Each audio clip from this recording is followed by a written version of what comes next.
नमस्कार दोस्तों, स्वागत है आपका हमारे चैनल स्टोरी शेल्टर के नए वीडियो में। आज हम आपके लिए ऑनलाइन शिक्षा के महत्व विषय पर एक बहुत ही सुंदर निबंध लेकर आए हैं। हमें आशा है कि यह वीडियो पढ़ने और सुनने के बाद आप न सिर्फ ऑनलाइन शिक्षा के महत्व पर एक बहुत ही सुंदर निबंध लिख पाएंगे, बल्कि इस विषय के बारे में जानकर आप ज्ञानवर्धन भी कर पाएंगे। कोरोना काल में सभी की आर्थिक स्थिति कमजोर कर दी थी।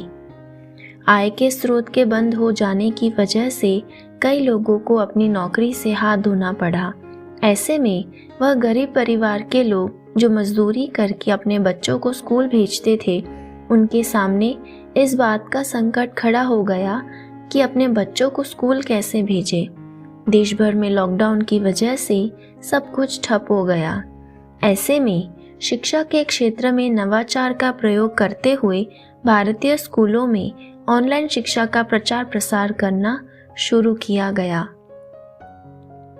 विदेशों में ऑनलाइन शिक्षा का कंसेप्ट भले ही कई दशक पुराना हो, लेकिन भारत में ऑनलाइन शिक्षा कोरोना काल के दौरान ही देखने को मिली। ऑनलाइन शिक्षा विधा में छात्र घर बैठे ही लैपटॉप, कंप्यूटर या मोबाइल की मदद से शिक्षा ग्रहण करते हैं। साथ ही शिक्षक भी इन्हीं माध्यमों की मदद से विद्यार्थियों को पढ़ाने का काम पूरा करते हैं। ऑनलाइन शिक्षा में सबसे ज़रूरी कारक है इंटरनेट की सुविधा का उपलब्ध होना। शहरी क्षेत्रों में तो ऑनलाइन शिक्षा आसानी से सारे विद्यार्थियों को उपलब्ध हो गई, लेकिन सबसे बड़ी चुनौती का सामना करना पड़ा ग्रामीण इलाकों के बच्चों को शिक्षा प्रदान करने में। विश्वव्यापी लॉकडाउन और कोरोना महामारी के प्रकोप की वजह से विद्यार्थियों की शिक्षा में किसी प्रकार की हानि और नुकसान ना हो, इस वजह से ऑनलाइन शिक्षा को शुरू किया गया था। यह एक ऐसी पहल थी जिसे शुरुआती समय में कुछ दिक्कतों का सामना करना पड़ा, लेकिन बाद में शिक्षक और छात्र दोनों को ही इसकी आदत हो गई। घर बैठे शिक्षा मिलने की वजह से छोटे बच्चों में कोरोना महामारी के लक्षण पैदा होने से रोकने के लिए ऑनलाइन शिक्षा ने एक कारगर हथियार की तरह काम किया। बच्चों को संक्रमण से दूर रखने के लिए लॉकडाउन खुलने के कई समय के बाद तक भी ऑनलाइन शिक्षा को कंटिन्यू रखा गया। 11 वर्ष से ऊपर के बच्चों के लिए वैक्सीन की उपलब्धता ने ऑनलाइन शिक्षा पर अब धीरे धीरे कम होना शुरू कर दिया, लेकिन कोरोना महामारी के समय अध्यापकों द्वारा किए गए प्रयासों को नकारा नहीं जा सकता है। ऑनलाइन पढ़ाई के लिए छात्र के पास कंप्यूटर, लैपटॉप या मोबाइल का होना सबसे पहली आवश्यकता है। उच्च तबके के घरों से बिलोंग करने वाले छात्रों के पास लैपटॉप और कंप्यूटर होना आम बात है, लेकिन मध्यम वर्गीय और निम्न मध्यम वर्गीय परिवारों के बच्चों को मोबाइल से ही संतुष्ट होना पड़ा। ऑनलाइन पढ़ाई के बढ़ते हुए महत्व को समझते हुए कई सारी एप्लीकेशंस डेवलपमेंट कंपनियों ने ऑनलाइन शिक्षा के लिए अपने अपने एप्लीकेशंस बनाकर अध्यापकों का काम आसान करने में भी मदद की। इन एप्लीकेशंस की मदद से अध्यापकों ने टेस्ट लेने, उपस्थिति लेने, ऑनलाइन क्लास में एक छात्र की कुल उपस्थिति का समय जानने, कक्षा में अनुपस्थित बच्चों का ब्यौरा रखने जैसे कई काम आसानी से किए। ऑनलाइन पढ़ने के लिए आपके पास इंटरनेट सुविधा का होना सबसे बड़ी और प्रमुख आवश्यकता है। बिना इंटरनेट की सुविधा के आप ऑनलाइन शिक्षा ग्रहण कर ही नहीं सकते हैं। बिना इंटरनेट कनेक्टिविटी के आप ऑनलाइन क्लास में नहीं जुड़ सकते और ना ही अध्यापक द्वारा पढ़ाई गई कोई चीज़ आप तक पहुंच सकेगी। इसलिए कोरोना काल के दौरान निम्न और मध्यम वर्गीय परिवारों के लिए अपने बच्चों को इंटरनेट की सुविधा देना सबसे बड़ी मुश्किल इसलिए बन गया क्योंकि एक तरफ आय के स्रोतों के बंद होने की वजह से और ऑनलाइन शिक्षा पर आ रहे खर्चे की वजह से माता पिता अक्सर परेशान ही रहते थे। ऑनलाइन शिक्षा की सबसे बड़ी विशेषता यह है कि छात्रों को अपने घर से बाहर निकलकर स्कूल के क्लासरूम में बैठने की ज़रूरत नहीं होती है।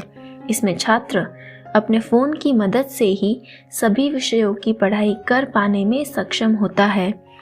ऑनलाइन शिक्षा की एक विशेषता यह भी है कि इसमें खराब इंटरनेट कनेक्टिविटी की वजह से अगर आपकी क्लास छूट गई है तो आप उस क्लास में पढ़ाई गई चीज़ों को फिर से देख और समझ सकते हैं। नियमित स्कूलों में लगने वाले रोज़ के 6 या 8 कालांशों की जगह छात्रों को अब एक दिन में सिर्फ 3 या 4 कालांश तक ही पढ़ना पड़ेगा। ऑनलाइन शिक्षा की वजह से छात्रों को मिलने वाले होमवर्क में भी कमी देखने को मिली, जिससे छात्रों पर पढ़ाई का बोझ कम हो गया। एक तरफ जहां छात्रों ने ऑनलाइन पढ़ाई का आनंद लिया, वहीं दूसरी तरफ ऑनलाइन शिक्षा की कुछ कमियां भी नजर आईं, जैसे दूर दराज के इलाकों और गांवों में रहने वाले छात्रों के पास इंटरनेट कनेक्टिविटी ना होने की वजह से वे शिक्षा से वंचित रह गए।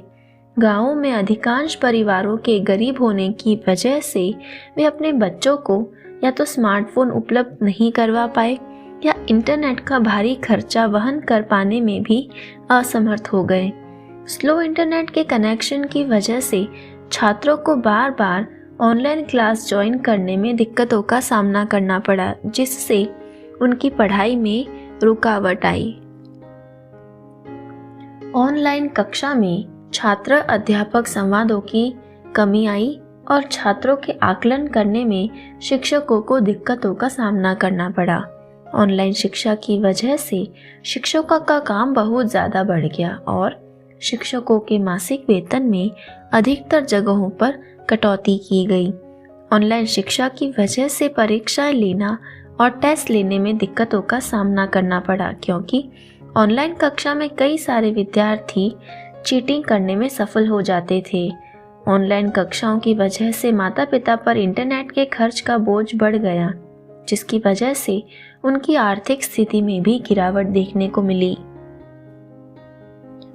इस प्रकार हम कह सकते हैं कि ऑनलाइन शिक्षा में कई कमियां होने के बावजूद भी कोरोना महामारी और लॉकडाउन के समय छात्रों की पढ़ाई के होने वाले नुकसान को बचाने में मदद मिली। ऑनलाइन शिक्षा से बच्चों की पढ़ाई रुकी नहीं और यह नियमित तौर पर चलती रही, जिसकी वजह से माता पिता की बच्चों की पढ़ाई को लेकर चिंता में कमी आई। हालांकि काफ़ी लंबे समय तक बच्चों के घरों में रहने की वजह से उनके समग्र विकास में काफ़ी कमी दर्ज की गई और बच्चों के शिक्षा के स्तर में गिरावट आई। लेकिन फिर भी इस कोरोना महामारी के समय में ऑनलाइन शिक्षा योगदान और ऑनलाइन पढ़ाने वाले शिक्षकों के योगदान को बिल्कुल भी नकारा नहीं जा सकता है। अगर आपको हमारा वीडियो अच्छा लगा हो तो प्लीज़ लाइक करें और इस वीडियो के नीचे कमेंट करके हमें बताएं कि आपको यह निबंध कैसा लगा। धन्यवाद।